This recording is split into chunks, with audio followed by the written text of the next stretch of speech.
Assalamualaikum warahmatullahi wabarakatuh. Bismillah, tawakkaltu ala Allah, la hawla wa la quwwata illa billah, asyhadu an la ilaha illallah wa asyhadu anna Muhammadar Rasulullah.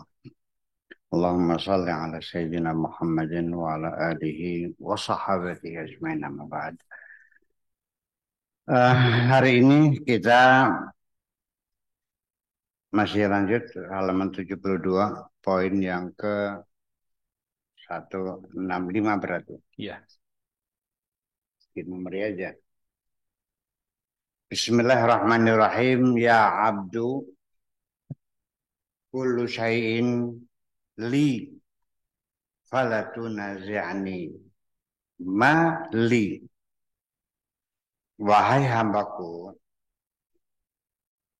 kullu syai'in li, segala sesuatu, apa saja yang ada di dunia ini, baik di langit maupun di bumi, semuanya adalah milikku. Fala tunazi'ni, jangan bikin recok kamu nih. Jangan ikut-ikut ngatur-ngatur lagi. Sudah, itu punyaku semuanya. Ya, kamu jangan bikin repot lagi, ngatur sini, nggak usah. Nggak usah ngelawan-ngelawan lagi lah. Udah gitu. Ya, mali apapun yang menjadi milikku, kamu nggak usah ngatur. Sekarang saja mungkin nggak ada orang ujuk-ujuk datang ke sini, langsung dia ngatur itu Buya, apa namanya, ikan-ikan hias itu nggak bagus di depan rumah gitu tuh, di pinggir sana. Terus ngapain di sini mau bikin akuarium di ruang tamu itu tuh, apa kita mau ini? Terus mau bikin ini orang siapa kamu? Kamu bukan siapa-siapa kok, dan kamu bukan apa-apa. Urusannya apa? Nah, ini kita ini seringkali, bukan sekali, hampir kebanyakan lah, atau pada umumnya, melakukan hal-hal yang tidak senonoh kepada Tuhan, ngatur Tuhan, ngatur pangeran. Kalau nggak diturutin, ngamuk kamunya. Banting sana, banting sini. Disuruh siapa?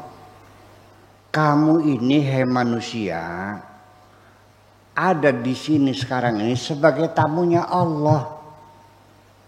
Sedang dihadirkan di sini, disuruh menikmati apa adanya, suruh bersenang-senang, bukan suruh ngamuk-ngamuk, bukan suruh ngatur-ngatur.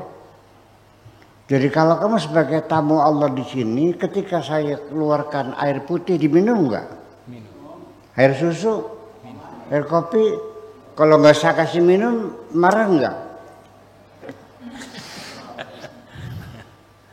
Ini yang jadi persoalan. Jadi dari sisi psikologi kepemilikan, ya. Ini sumber dari berbagai masalah karena berawal dari kepemilikan. Karena kita merasa memiliki, maka ketika kita itu kehilangan sesuatu, kita kecewa. Semakin banyak yang engkau miliki, semakin banyak engkau akan mengalami kekecewaan.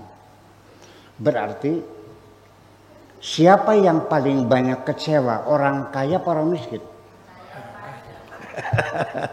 Kita bicara dengan logika. Ternyata yang paling bahagia itu namanya Bitarmi.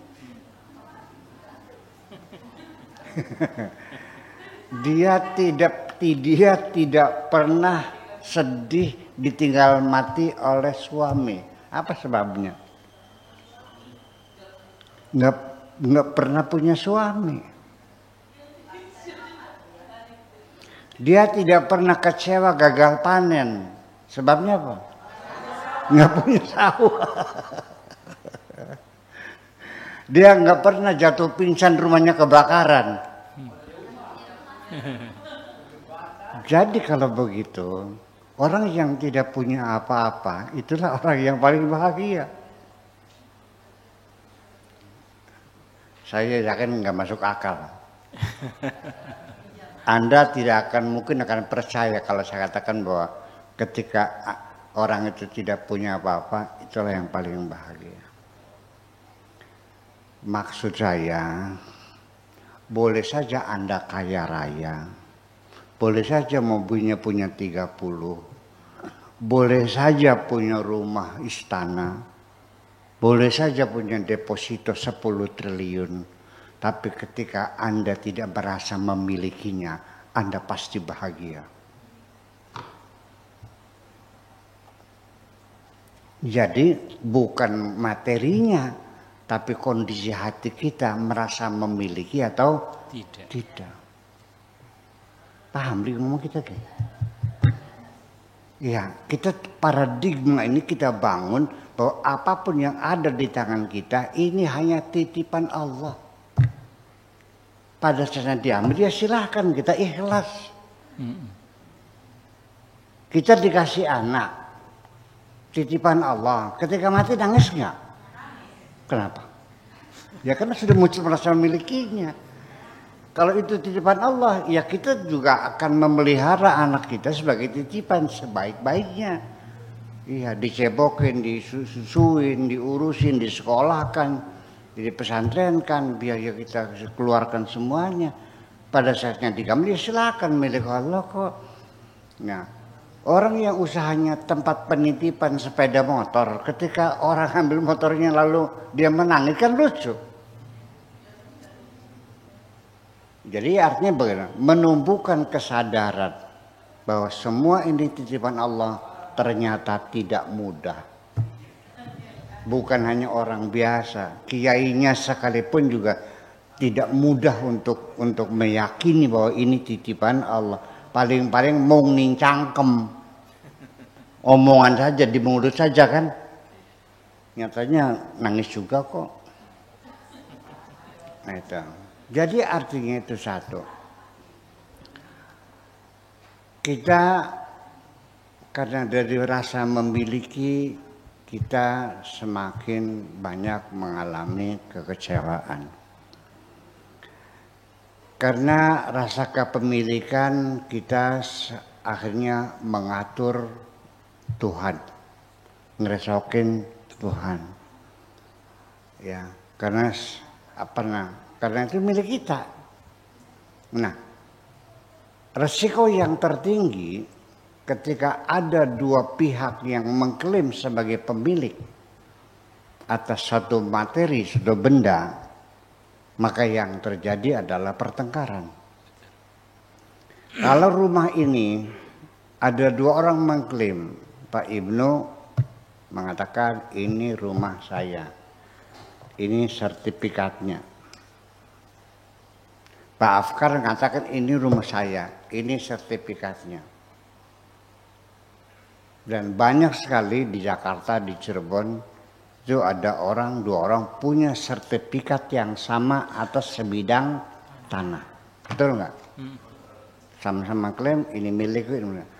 Apa yang terjadi? Dibawa ke pengadilan berurusan. Betul nggak?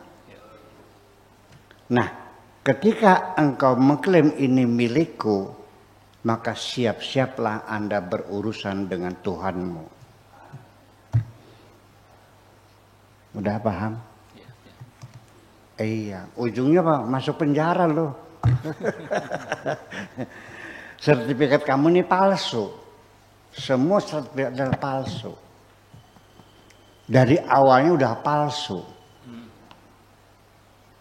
Anda punya sertifikat, oke. Dari mana beli? Dari A. A-nya dari mana? Dari B. Ini dari asal usul tanah, dari C. Di ujungnya dari mana? Dari ngerampok kok.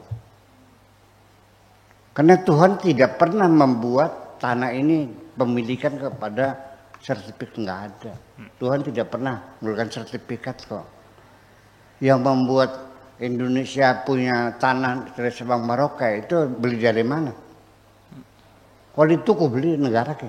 Enggak. Kalau di apa? Di Pulau Sangat. Di Pulau Sangat. Nih, Iya. Semaya. Saya nyewa tanah PU untuk nanam jeruk.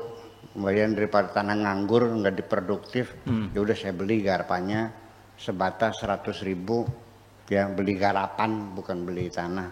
Saya, habis nganggur sih, mubadirkan saya yang nanam jeruk.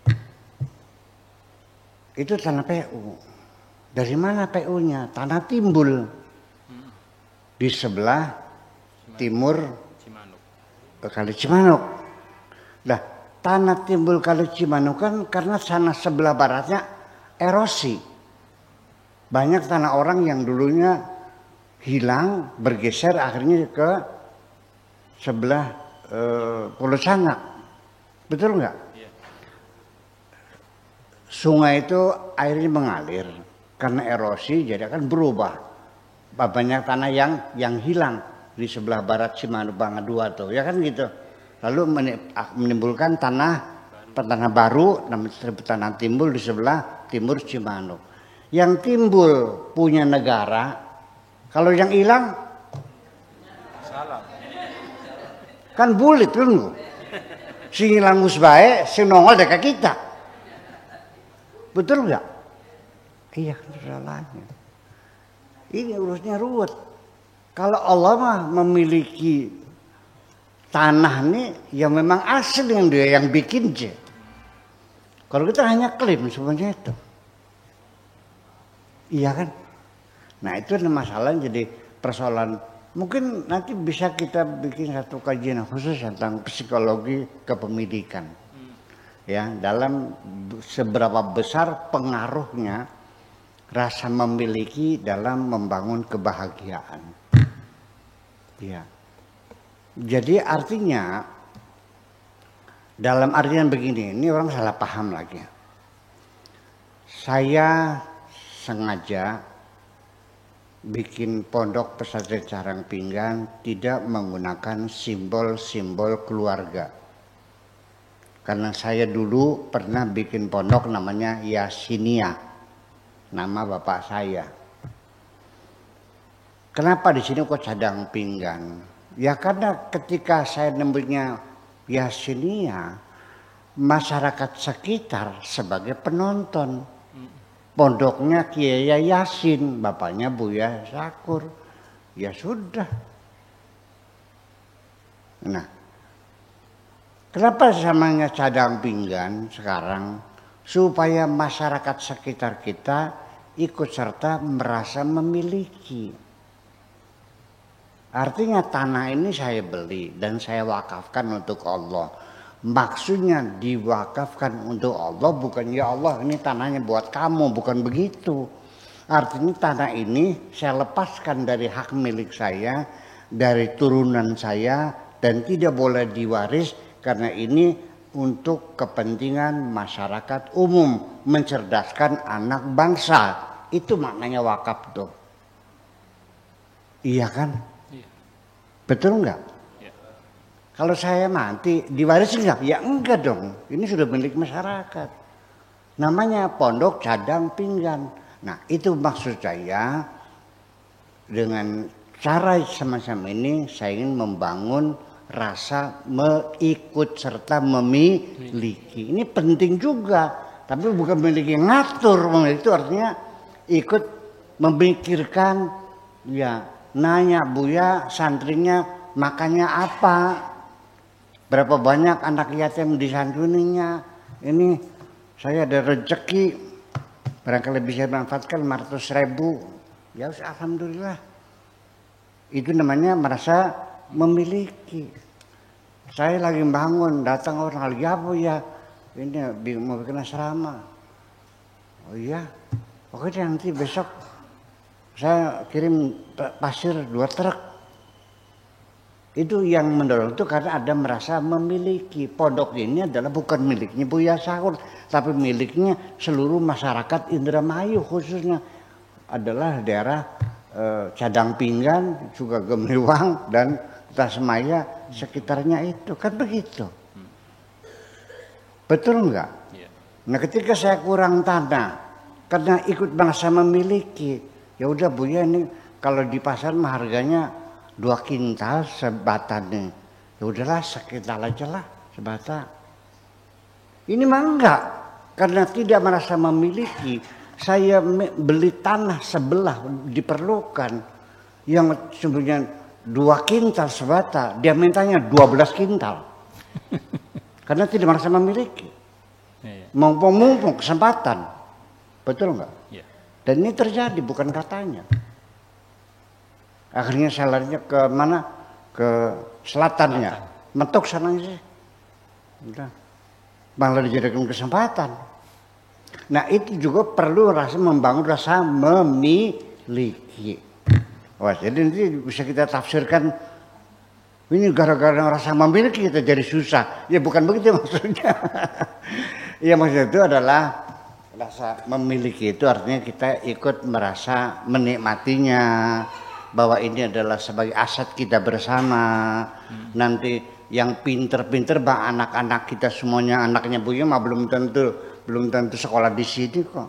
Ini anak saya sekolahnya di Jogja ya, di Solo, di Semarang.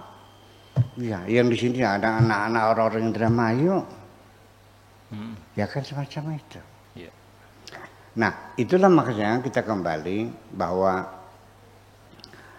rasa memiliki sebagai nilai moral, ya itu artinya merawat, ya memanfaatkan sebaik-baiknya untuk kesejahteraan yang lebih luas lagi. Merasa memiliki akan menyebabkan kita merawat nikmat itu sehingga bisa berumur panjang. Karena saya merasa memiliki mobil BMW seri 5 itu tahun 91. Sekarang 2023. Berapa tahun itu jadi? Iya kan sebelum Jain lahir mobil itu. Sampai sekarang masih bagus, masih layak, masih enak dipakai. Saya rawat. Kenapa? Karena saya merasa memiliki. Beda jadinya, bukan memiliki itu. Jadi kalau kita tidak merasa memilikinya, ya udah nggak mungkin dong mobil masih bisa jalan begitu tuh. Nah itu. Nah kita juga sama. Merawat rumah tangga, istri kita juga sama. Merasa memilikinya, engkau adalah milikku. Ya, aku juga merasa bahagia ketika istriku merasa memiliki diriku, kan begitu. Yeah. Itu penting. Ya. Tetapi yang dimaksudkan di sini jangan ngatur-ngatur Allah maksudnya mah, ya kan begitu. Bahwa di samping itu ada ya artinya landasan awalnya itu adalah bahwa apapun yang kita miliki ini boleh-boleh saja secara hukum memang hak kepemilikan ada, legalitasnya ada, BPN-nya ada, sertifikatnya ada, AJB-nya ada, pajaknya ya bayar, itu bukti kepemilikan dalam arti merawatnya. Tetapi ini semuanya secara hakikat itu adalah syariatnya. Hakikatnya ini semuanya milik Allah dan kita hanya diberi kesempatan sementara sebagai fasilitas, sebagai pinjaman, sebagai titipannya Gusti Allah. Wis paham? Wis mancing akal beli. Nah, itulah kira-kira supaya kita paham. Ya, tetapi beginilah. Saya juga tidak terlalu menuntut ibu-ibu mengatakan alhamdulillah suami saya sudah pulang. Ini udah mati gitu. Enggak wajar juga kalau suami mati lalu ketawa. Alhamdulillah. Bisa balik ini Gusti Allah, ya enggak juga. Ya. Jadi kalau rasa sedih muncul, kehilangan sesuatu, anak meninggal, suami meninggal, ya mobil hilang, tabrakan, rumah kebakar, kita sekejap kita sedih nangis, itu wajar, masih bisa ditolerir. Yang penting jangan berkepanjangan sampai 3 tahun masih mewek baik. Udah 3 tahun, nanti air mata mengalir lagi, ingat suami lagi. Ngapain? Ya kalau sedih sehari 2 hari, seminggu kita maklumi, wajar sebagai kemanusiaan. Yang berbahaya itu adalah yang berkepanjangan, dirawat, dipelihara, disimpan, diopeni, kesedihan-kesedihan itu membuat kita jadi hidupnya tidak nyaman. Itu semuanya sampah-sampah. Bersihkan dari hatimu, kosongkan hatimu, biar hanya Allah yang ada di dalam hatimu itu. Pengen damai enggak? Pengen bahagia? Gitu sudah selesai. Itu sampah semuanya. Iya, begini. Suaminya sudah meninggal.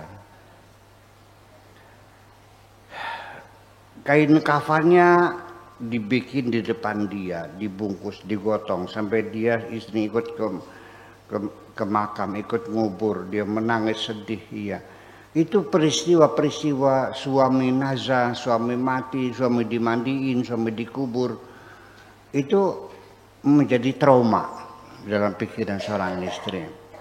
Oke, peristiwanya mungkin sudah lupa. Ya, gambar suami dibungkus kain kafan sudah lupa. Ya, mata kita melihat orang menggali kuburan sudah lupa.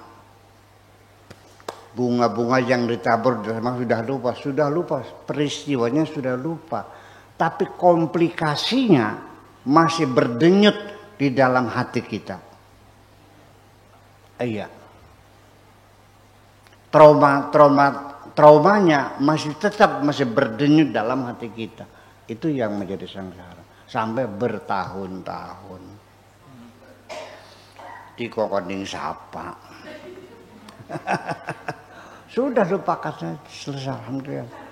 Ufawwidu amri ilallah, kita serahkan semuanya kepada Allah, ya udahlah. Nah, itu saya kira saya melihat syariat, hakikat itu satu paket ya. Tapi kenapa orang jadi mempertentangkan? Betul enggak? Ya enggak, satu paket itu. Dari sisi syariat begini, dari hakikat begini. Dari syariat kita boleh merasa memiliki, dalam artian harus merawat, diopeni, diurusin supaya bisa bermanfaat, ada gunanya, kan begitu. Secara hakikat yang kita miliki ini sebetulnya adalah bukan milik kita, semuanya milik Allah. Kenapa ada kita? Itu hanya sebagai pinjaman, sebagai fasilitas. Hak guna pakai saja. Jadi saya siap kapan-kapan kalau mau diambil silahkan. Yang penting selagi di tangan saya, maka ini harus saya rawat dengan baik. Kan begitu persoalan. Udah paham ya? Oke, lanjut. Ya kalau ngedetail begini susah nantinya.